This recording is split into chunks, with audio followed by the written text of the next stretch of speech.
babe, wanna leave this town. I'm saying, whatever, if you wanna go, I'm down. 'Cause I will make the bigger thing. Hey there, fellow travelers. And welcome to She's Got Baggage, where we dive into all the moments of travel, the good, the bad, the weird, the confusing, and every fascinating nuance along the way. I'm Abby. And I'm Katy. And together, we're your travel gal pals, here to share the full spectrum of our experiences from life beyond borders. So grab a seat and get ready to join us as we explore the diverse tapestry of travel, from exhilarating highs to the challenging lows and everything in between. This is your final boarding call. Thanks for joining us on today's adventure. Welcome back, travelers. You have arrived at She's Got Baggage, a podcast for those living and traveling abroad. And for those who have a past or a future abroad, I'm Katy. And I'm Abby. Thank you for coming back to hear us unpack our baggage, both literally and metaphorically. Last week, we took our current wisdom and used it to judge ourselves on our past mistakes with packing and otherwise. In hindsight, we really should have made some better decisions about what to leave behind. We probably should have made better decisions. But today we are going to discuss the things that we did leave behind and we wish that we could have brought with us. Correction, it's not really the things that we left behind, but it's more about the people. It's our people, and it's people that we miss every day. That's right. Oliver Wendell Holmes once said, "Where we love is home, home that our feet may leave, but not our hearts." So in many ways, we never left our people, but in a lot of other ways, when we left the States, we also left behind the world that would continue on without us in a parallel life to our own lives living overseas. So today we're going to talk about how it feels to observe all of those parallel lives from the outside looking in, watching life continue to move on in our absence. It was a really weird realization that I'd had after spending some time away from my home country. I'm not really sure how to explain it, but it's like this feeling that nobody waited for us to carry on with their own lives. That sounds a little self-centered, but It's true. It's like you don't really realize that nobody's going to stop and wait for you to go travel for 9 years, and you miss out on a lot of things. I don't mean to sound like I'm complaining about that, because it's not like I necessarily waited for other people to do what I wanted to do with my life either.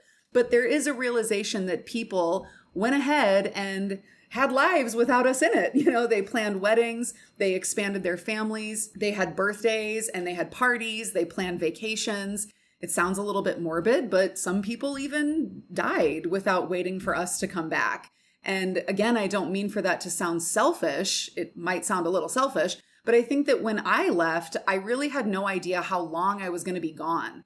And I just didn't stop to think about how many things that I was going to miss out on while I was off trying to figure out what this new travel life was all about. It's really not selfish. It's a weird thing where all these years pass. We go to different places through these years, and our concept of home becomes really strange.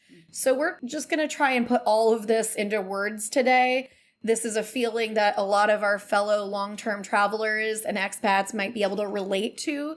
So yeah, let's do our best. Abby, first of all, cheers. Cheers. Yes. So Abby, when was the last time you felt homesick? Like today, when my brother's partner sent me a picture of my new nieces.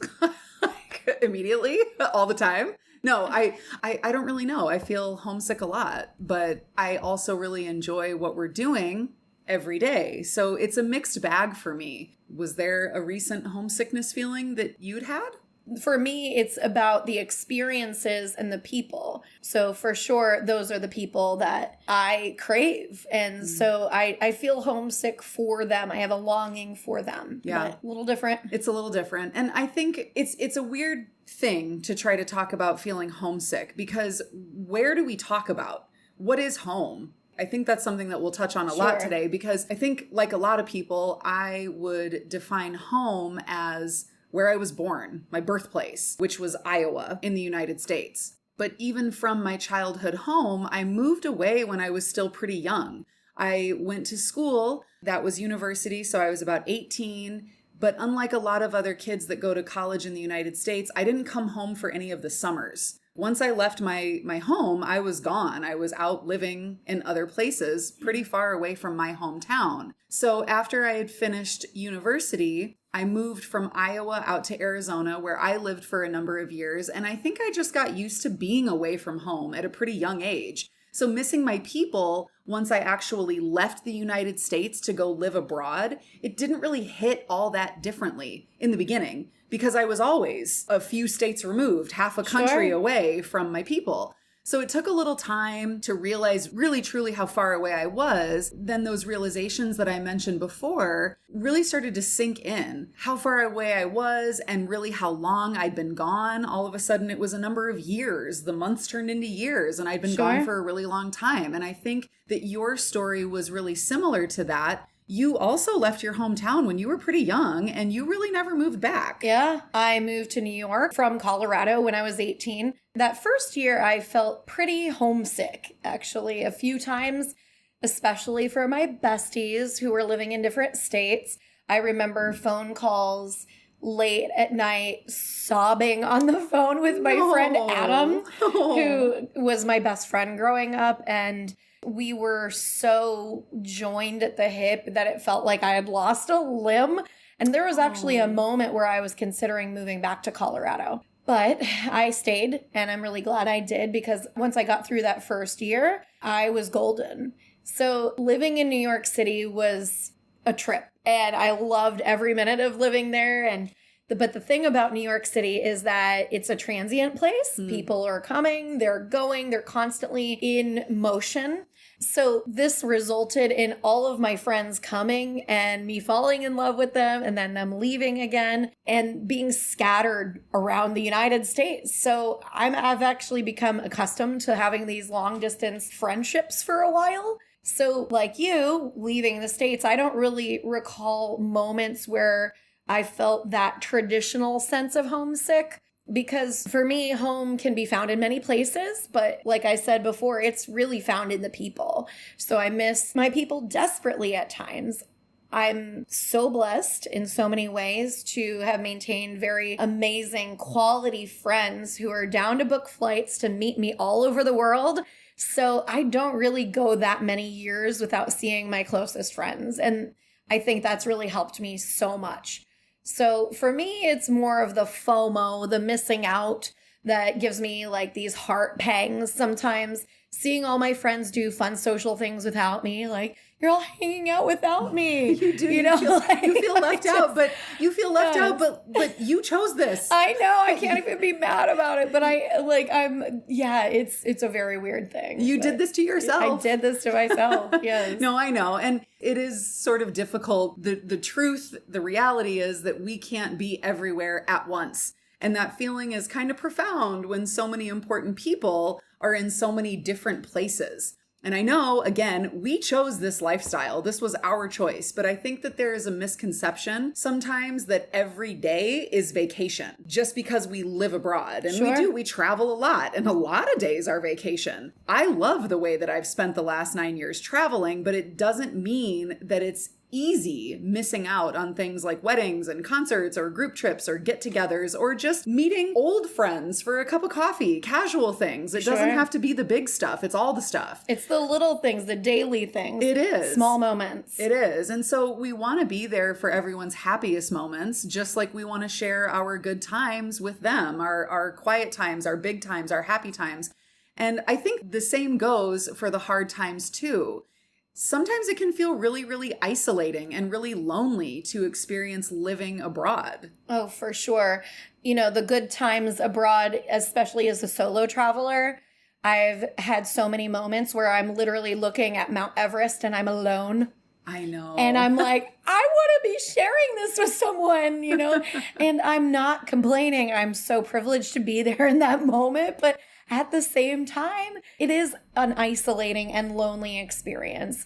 And for my friends back home who are getting married and all of these lovely things, I literally find myself commenting, I wish I was there like all the time on all their posts.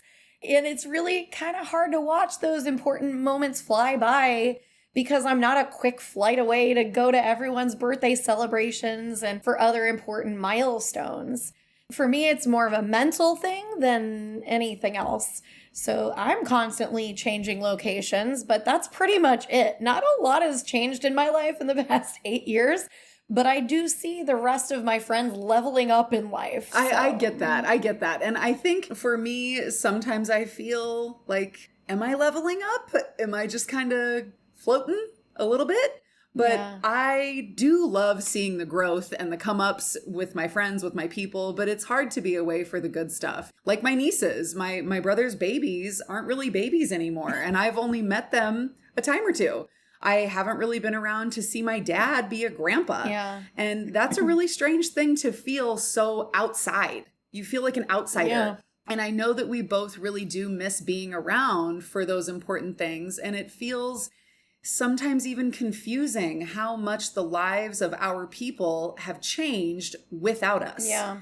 And social media has a big part in that. It's a funny thing because it's like we continue getting all of these updates. We see what's happening in the lives of our friends.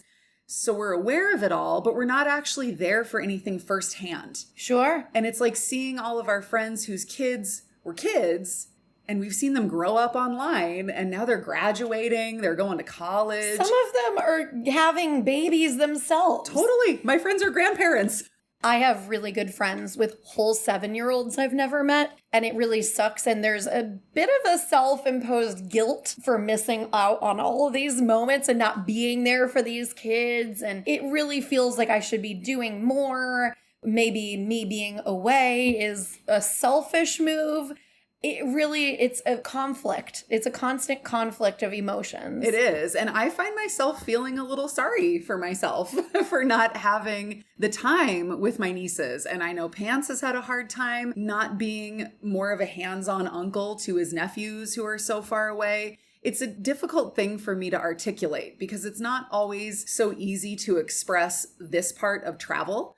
I sometimes feel like when I do try to express this part, there's a little judgment about our lifestyle and these feelings. Maybe like what we do and how we spend our time isn't really seen as having a downside. Sure. And maybe we're just kind of selfish for living this way.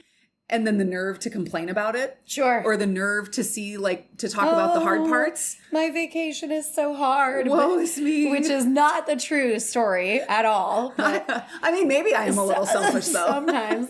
Maybe. I'm a little selfish. And I've also never really felt bad about saying that I'm selfish. I think there are far worse things that I could be called. Sure. I might also go a step further and say that a lot of people might be a lot happier if they were a bit more selfish. That's right. I will say it. But I do think that there is a perception about our lifestyles that every day is a vacation. And like I often say, it's not.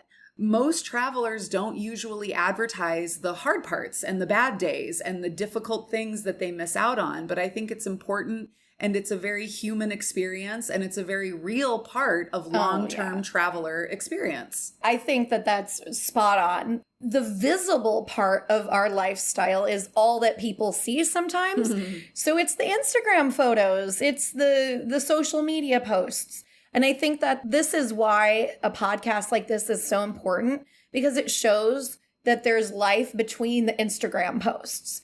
Instagram posts really for me is like 3 days out of the month. What happens on those other 27 days? It's pretty boring. It is really, it's daily life. And there's so much life that's been lived in those 27 days.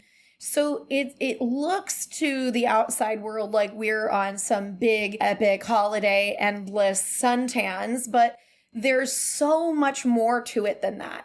When I feel guilty for missing out, I just remind myself that everyone is making their own choices in their lives. The people who have kept in touch with me or who have taken an interest in my life, the life that's between the Instagram posts, they get it. The guilt for me is coming from inside the house, so to speak. Yeah. And you are right. Like, everyone is making their own choices about their own lives. And some of those choices are buying homes and buying cars and getting master's degrees. And we just didn't choose those choices. Sure. And sometimes it's hard not to compare ourselves to that, to not feel like we're kind of left behind or sort of falling behind this race, this Sure. life race in a way. But again, that's also the trajectory that I felt like I was on before. I felt like I had those options before, and I chose not to go that path, I suppose. And it's hard to know what life would look like today had I chose that other route. But I think it would be a lie to say that I regretted the choices I did make. Sure. I don't regret moving abroad. I don't regret traveling. It has been amazing in my life. And it's in a big way shaped, I think, who I am today, for better or worse. I don't know if that's a good thing or a bad thing, but I have always said that I can't imagine turning 65 and looking back on my life and thinking, oh man, I'm so glad I worked so much overtime. I was such a good employee. Right? Yeah. So I'm really happy that I took the chance to travel when I did. Part of me wished I had gotten started a little sooner, but it's not always easy to have this conversation with people who did pursue different paths. I just don't feel like I am able to relate to a lot of people who are not in this kind of lifestyle. Look, we opted out. We unsubscribed from this conventional life with these milestones and all of these expectations. We were the ones who opted out on that. We chose a different path. It's natural to have like this sliding doors moment of, if I had chosen this or that or what's behind door number 2, you know, it is so normal to have this reaction and to wonder what our lives would have been like. But I really am doing my best to look at life not through the lens of what if I didn't. I'm trying to look at what if I did. Yeah, I like that. I don't want to live my life subscribing to the traditional path. I never wanted that. So it makes sense. And the funny thing is that I do get a lot of messages about, I wish I had your life. So I guess this is kind of a case of the grass is always greener. My friends are slaying it professionally. So much more since when I was in town. And most of them have crossed into the 6-figure bracket, which I'm so proud of them and so well deserved because my friends are bosses. Right. So cool. It's definitely a little bit of an intrusive thought about what might have been for me if I had stayed behind or chosen a different path. Maybe I would be slaying it professionally as well. So when I am around these rock star friends of mine, I do feel kind of a little bit like a poor loser. We're the poor losers. We are the poor losers. I'm always the one who can't afford the nice hotels that they want to stay at or the locations they want to spend a week in. I just can't do it. No, and I feel like it's always me I'm the problem. bringing up the price and Yes. like, are you sure it's too expensive? I don't know. But I think that there is a big distinction that could be drawn here. Like if we only had a week of vacation every year, like a lot Yes. of our friends from home, we'd also be chucking a bunch of money at fancy martinis and fancy hotel stays and pouring our paychecks into luxury resorts and really, really nice accommodations and that kind of stuff, knowing that we had good, stable jobs to come back to after the vacation.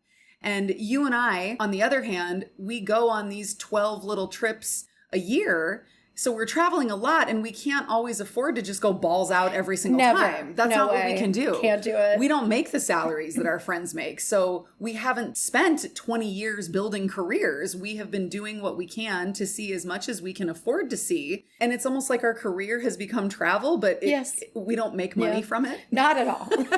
So it feels like all of our friends are real adults and we just never got there. Right. We're in the black. Yeah. Like we just never grew up. However, my crunchy knees and my eye wrinkles have proven that I am in fact an adult, but my mind continues to tell me I'm still figuring out how to do my thing and enjoy my life and get by and make enough money to feel a little sense of security. I think that this might be a little bit of a raw topic as we are facing the return back to the States. Honestly, I'm just praying that I get hired at like Starbucks or like as like a Walmart greeter. I'm throw me a bone, universe. You're stupid. You would be an excellent Walmart greeter, I though. would be the best Walmart You'd be a greeter. really good greeter. Nothing against Walmart greeters. This might be my new dream job. You'd be really good at it. Thank you. You really would be. And I think you especially will be all right. I believe that very deeply. You'll be fine in your life. You're capable, you're ambitious, you're going to be fine. And maybe I need to tell myself that a little bit more because I don't personally feel that way. You do. You got some work to do here, girl. So maybe I need to kind of use that as... We will be all right. We will be all be all right. right. A mantra. Say it until I believe it, I suppose. Fake it till you feel it. Fake it till I feel it. So I'm trying to get myself excited about this move home. I'm very, very nervous, but there are things I'm really looking forward to. We're going to celebrate some big family moments in person soon. And that'll be really cool. I've got like 2 weddings coming up with very special people, a 50th wedding anniversary that we're going to celebrate. Missing out on a lot of these big happy moments has been pretty tough in the past, but there is something deeply sad about being away, not only for the good stuff, but also for the bad stuff too. And I think on that note, it is time for me to crack a fresh beer. Fresh beer. Oh, I don't have a fresh beer, but I've got an old beer. Yours is kind of fresh. Freshish. Yes. What are you drinking? I am drinking an Albanian beer called Peja. And there's actually these really cool, I don't know if they're like limited edition cans or something, but they make them for the Euro Games. Oh, is it for Euro? Okay, so for the Euro Games. So they have these decorated cans with a bunch of different themes from different European countries. I got one too. Where's yours? Mine's Switzerland. Switzerland. Okay, and I've got the Albanian eagle. Yes. Kind of cool. Gazur. Gazur. Cheers. So yeah, it is. It's fun doing the things that we do, but it can be hard to be away, and the bad stuff hits. It hits hard. It's the absolute worst. There have been some serious tragedies that I have not been there to help support my friends through. People losing their siblings, their parents, really sad things, especially during COVID, worrying about aging family members and parents. It's a really helpless feeling being continents away and over oceans when these kinds of things happen. There is always a very nagging worry for me that I'm going to be on the other side of the world when something really bad happens. Yeah. And I can't jump in my car and get to my people in 20 minutes. Sure. And this is exactly what happened about a year ago when my mom died. Like I had moved from Tirana, Albania to Ohrid, Macedonia, so even further away from the United States. And I intended to live in Macedonia for about 3 months. So I packed up my little house. Pants and I took a 4-hour bus ride to Ohrid. We arrived at maybe 6 o'clock in the afternoon. And less than 24 hours later, I got a call that my mom had died. So it was like... It's horrible. Yeah, it was a lot. And there was this immediate kind of scramble to get out of a town and get out of an area and get out of a country that we had never been to before. Well, and Ohrid is not a place that has a big international airport. No, it's kind of remote. And now all of a sudden we're tasked with planning an entire trip back to the United States in a matter of days, hours if we can. So it was a lot. But I remember that both you and Pants were super, super helpful in getting that trip sorted out. Like you two got to work. You two had my back. And for that, I thank you very, very much. It was a lot. So to kind of walk our listeners through this a little bit, we had just arrived in Macedonia long enough to unpack. And immediately we had to pack up again. We had to take a 5-hour bus ride from Ohrid to the capital Skopje, stay overnight. The weather was terrible. Yeah. Then we had to fly from Macedonia to Istanbul to Chicago, rent a car in Chicago, and drive from Chicago to Omaha. How long is that? I have no idea. I mean, it was like, like the drive. Yes. Well, so the drive from Chicago to Omaha is probably about 9 hours or so. Sure. But we were so exhausted. We had literally been traveling for a number of days at this point. We were traveling for days. So we were so tired that we stayed one night in a hotel between Chicago and Omaha. We needed it. I crashed so hard. I thought we were going to crash the car. We needed to rest. To add on to that, there was also this feeling that we didn't really know what was coming next. We're all the way back in the United States. Some of my stuff is with me on the trip. Some of my stuff is still at this random apartment in Macedonia. And some of my stuff is still all the way back in my apartment in Albania. So everything really felt up in the air. Like, my mom just died. Was I coming back to my house in Macedonia? Was I going to stay in Omaha? Would I even be able to get my stuff out of Macedonia? Return to Albania? Was it time to just come home altogether? Then this trip really just felt like this confusing cocktail of happy and sad and reunion and loss. Like, my mom just died. I know I'm never going to see her again. But on that same trip, I got to meet my brother's new babies. So there's this weird, confusing, emotional, what's the word? Opposite? I don't know. Like, these emotional extremes. Contrasts. Contrast? That's a good word. And you and I joke a lot, like, when we do go home, sometimes it feels like a press tour. Sure, it's the book tour. It's the book tour. You see all these people that you haven't seen in so long. They want to ask you questions about what you've been up to. And you want to be social. You want to be pleasant. You want those meetups to be a happy experience. But for me, there were also a lot of people coming around because my mom just died. And that was very confusing. It was a really weird thing to happy go to through. see people, but at the same time, you don't really want to be talking about that. You don't want to be meeting in those circumstances. It's really and like confusing. seeing all of those people, seeing all of my loved ones, that's a joyous thing. Sure. But then it's like, are we grieving or are we celebrating? Is it a funeral time or is it a homecoming and we're cracking beers? It was just a really, really weird situation. It felt really strange. It felt really overwhelming. But I was also kind of distracted because I was so busy seeing people that I hadn't seen for so long. So after spending a lot of time with my side of people, we drove to Indiana and we stayed with Pance's family at their lake house. And I really kind of just wanted to be by myself. I was exhausted from all of the people.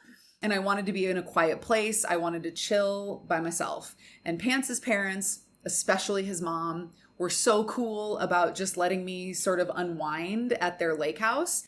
And they really respected that there were times that I just wanted to be left alone. I didn't always have it in me to also socialize with Pance's family and all of his people. It was a lot. And it was actually kind of funny. Pance's sister-in-law also had a brand new, beautiful puppy. And her name was Miss Georgia Boots. So Miss Georgia Boots and I took a lot of walks together. And she was kind of like my little therapy dog. So that was a really nice thing to have.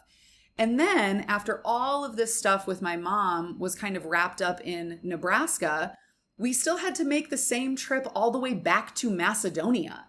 So by the time we finally arrived back in Macedonia, it had been such a whirlwind of travel and people and events and happy and sad and logistics and planning and saying hello and saying goodbye and celebrating and grieving. It was just all the things. It was a lot of things. And I don't really think any of that sunk in until I had actually gotten back to Macedonia. And even then, I still think now, a year later, that going home is going to be a super, super heavy reality drop. Oh, it's really easy to dissociate when you're abroad.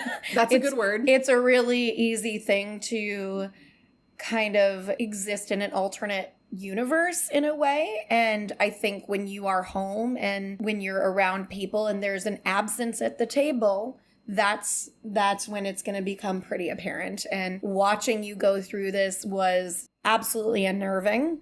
That's the best way to unnerving. You know, this is every long-term traveler's worst nightmare coming true. It does happen. As a close friend of mine, it was really hard to watch you go through that. And it was complicated. Everything was complicated. And what you didn't mention were all of the logistics you had to handle with different time zones, talking about different legal stuff, buttoning up all the legal stuff and the death certificates and all this stuff when there's different time zones. And it was really, really complicated. And you handled yourself as best as any person could. Honestly, I would be lying if I didn't say that situation is very much inspiring me making a decision to be moving back to the States myself. Well, I can't take credit for any of my behavior. I'm not saying. Any of my good behavior is because my people held me up. Like, my people held me. That's it. You included. I can't imagine coping with the phone call, the immediate decisions that needed to be made from abroad, the hours of travel. I know it was not an easy year, and that grief, that continues to happen in waves when all of the condolences stop coming in. There's always a holiday, there's always a birthday, there's always reminders, and it is such a process. And thank you for having us come on that journey of unpacking Wasn't that some fun? Emotional baggage today, because it is really a very vulnerable thing to expose this to the 3 listeners that we have. And, but it is something that is everybody's worst nightmare. And I'm sure there's people who have dealt with similar situations. So by talking and articulating these feelings, it really is something that I think some people can relate to, for sure. So definitely this has made me feel like maybe I need to get back to my family. None of us are guaranteed a future. Even me, even you, right? None of us are guaranteed a future. And that's one of the big reasons why I did leave when I did. I'm not going to wait until I'm 65 to see the world. Maybe I won't get there. But there is definitely a panic about time slipping away when you've got aging parents. It's also really hard not to feel guilty while we're spending the present time roaming around new cities or maybe working too many hours online. You and I both have siblings who are in town doing a lot of the heavy lifting of the family duties. There's guilt associated with this. Yeah. So I feel like this balance scale, on one hand, is my lifestyle and the things that make me really happy. The other side of the scale is reality, responsibility, obligations. And I'm not saying that one is good and one is bad, but at some point, the scales might tip in a different direction. It is just so far and so expensive to just hop in and out of my hometown. It's not possible to have both of these things simultaneously. No, you can't pop over to Colorado. No, definitely not. Right now, my scale is tipping a little bit towards a different set of priorities. So that's a major reason why I pulled the cord and booked the return ticket. Yeah, I understand what you're saying. And it does put things in perspective. Like you mentioned, waiting to do the things that you have done with your life until you turn 65. Sure. Well, I'll tell you right now, my mom would have reached her retirement age 3 weeks after she died. So it's never promised. It is 100% never promised. So I don't regret making the choices that I've made to travel and to live abroad. It's what I wanted to do. But life is random and you just never know when it's your turn. So I do feel like I would like to see my family more and get to know my nieces better and work on, building an adult relationship with my little brother. Sure. We haven't lived together since we were preteen, like teenagers. I want to spend time with my dad. All of these things are major factors in returning specifically to my hometown. And whether or not that's home, I don't know if I can say. I don't really feel like anywhere in the world is ever gonna feel 100% like home, because I have also grown really attached to a lot of different places in the world. That reminds me of one of the simplest questions I get all the time, which is always been one of the most complicated to answer for me. Where are you from? I usually tell them I'm from the States, but a follow-up question is the one that really trips me up. Like, what state are you from? Where is your home? It's not that simple. I spent my childhood in Colorado, but then I spent 14 years in New York.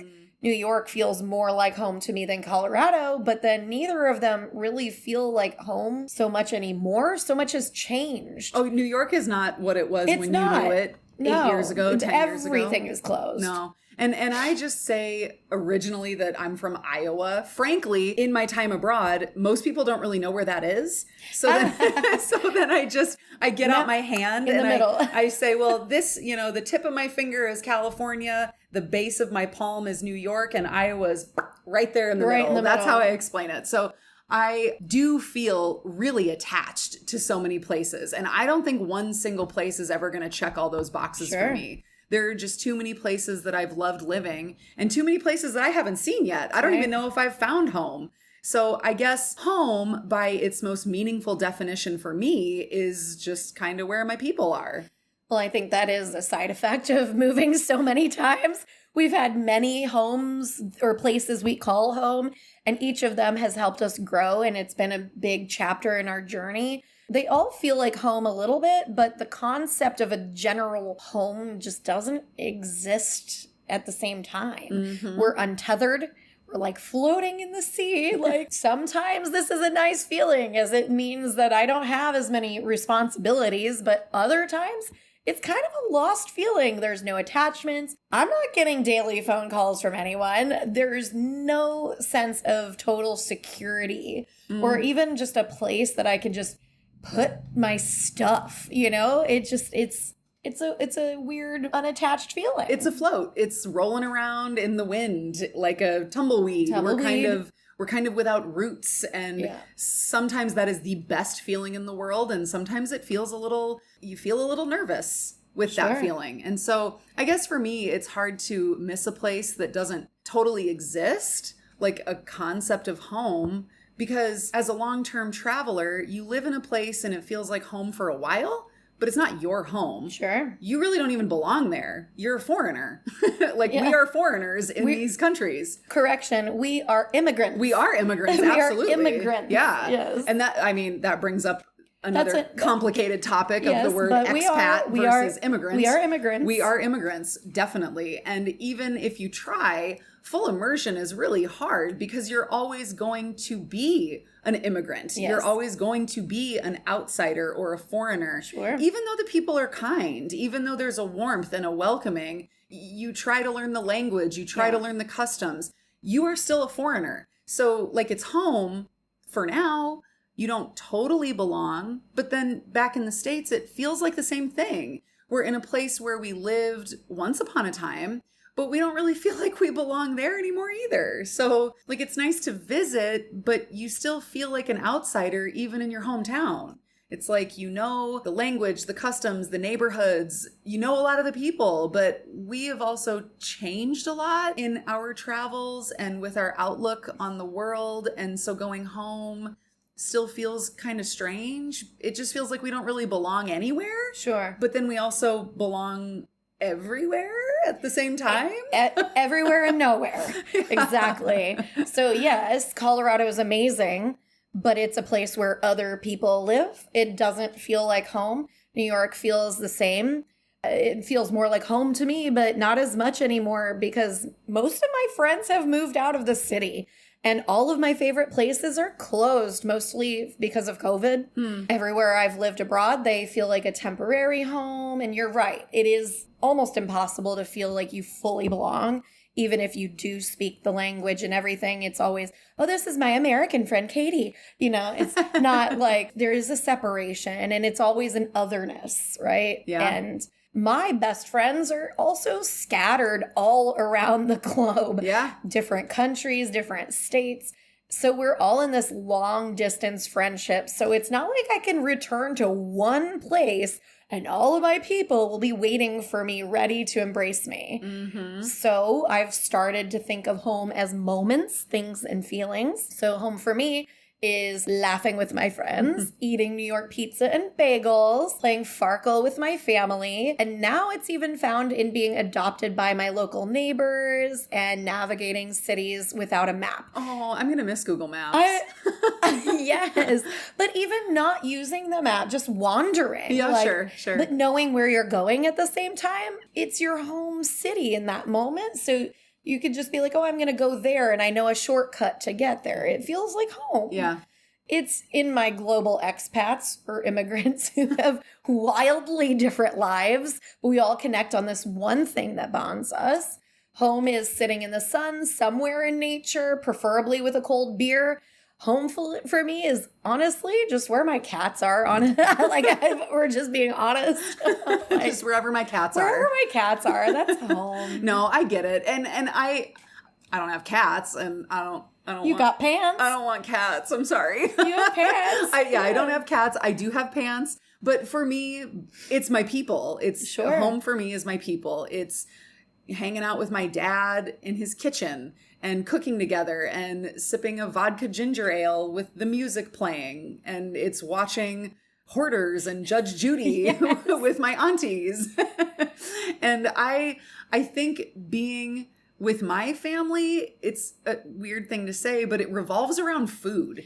You guys are Lebanese. We are food course. people. And well, even my mom's family, Yeah. like her side is not Lebanese, but they do food. They cook. I think about my Aunt Lala and my Aunt Franny and my mom's family. And it's always cookers. like, I can't wait to have Lala's beef stroganoff. I can't wait to have Lala's She's been pesto. talking about Lala's beef stroganoff like since day one of It's so here. good. And so and her pesto is nothing to turn away either. Everything is good. Everything is great. We have wonderful food on both sides of my family.